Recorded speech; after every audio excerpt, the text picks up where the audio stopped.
So we got a new video and just look at this. Yes.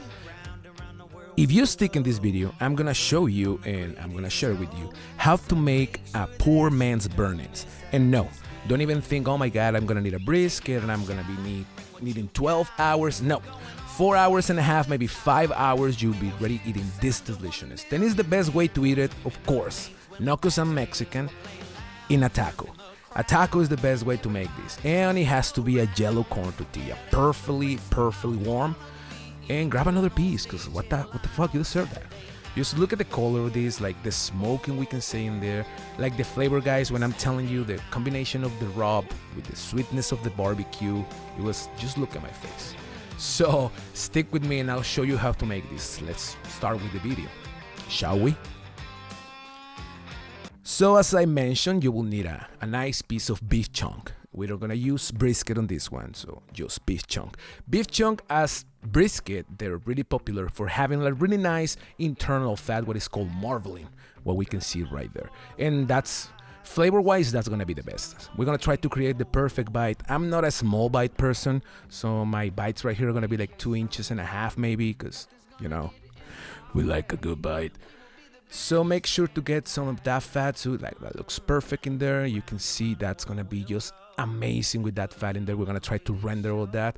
Now that you have all your bites, throw that in a pan. And for my binder, especially on beef, I make sure to always use Worcester sauce in combination with mustard, because for me that's the perfect binder. Now that we have all together, I'm gonna rub these separately. So we start with the basics: coarse salt and coarse black pepper.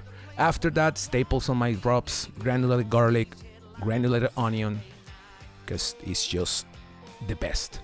I really like to use with beef celery seeds. I just feel the kick that it gives with that meat is just amazing, especially when you're like smoking.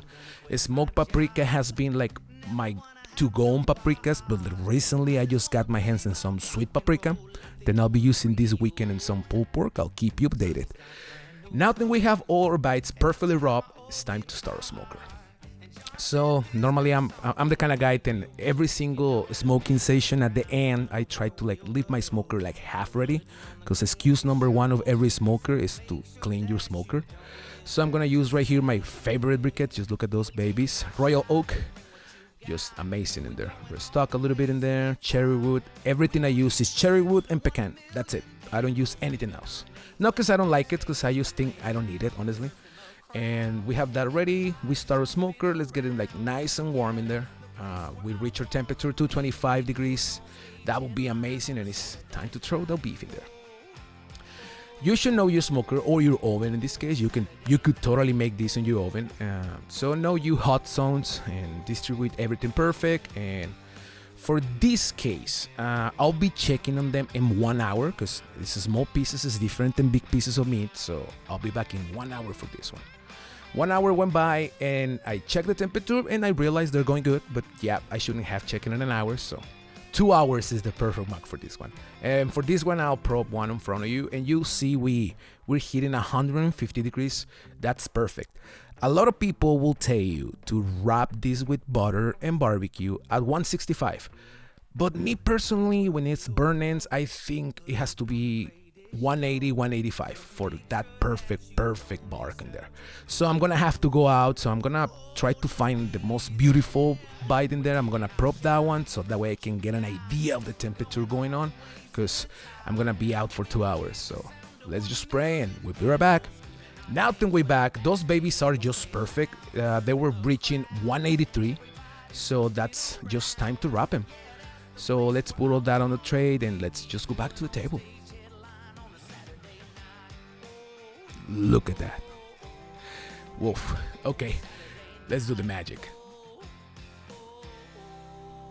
I will normally tell you can just throw the butter and the barbecue in that tray, but mine is just too big, so I'm gonna use aluminum foil, because just amazing. Whole stick of butter, because what the fuck not.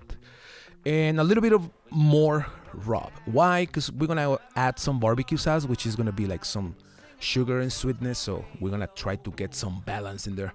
So we throw all the burn ends in there, we get that barbecue sauce. My favorite one is brown sugar and hickory. I'm sorry, don't hate me, that's my favorite. We wrap those bad boys, and for this one, it doesn't matter the temperature of your smoker, because they're not gonna be taking any more smoke, so I'm gonna bump my temperature up to 250 degrees. And I'm gonna come back in 30 minutes and just check them again, because I'm probing one piece, but I'm not 100% sure. And when I come back, you'll see the meat is already hitting 193. So a whole hour would have been amazing for me. So 192.2 right there. So coming back in another 30 minutes, burn ends were perfectly ready. Checking right there, charcoal looks good. Yeah, it's fine. You know, that way it's perfect for our next smoke session. So burn ends are done 1 hour after, but like always, like any barbecue, resting time. Minimum 1 hour, you know, you perfect or favorite cooler. This is my meat cooler, and I'll see you in an hour. Now, this part is the fun part. You saw the start of this. So guys, I hope so far you managed to get here, and I'll see you in the next video.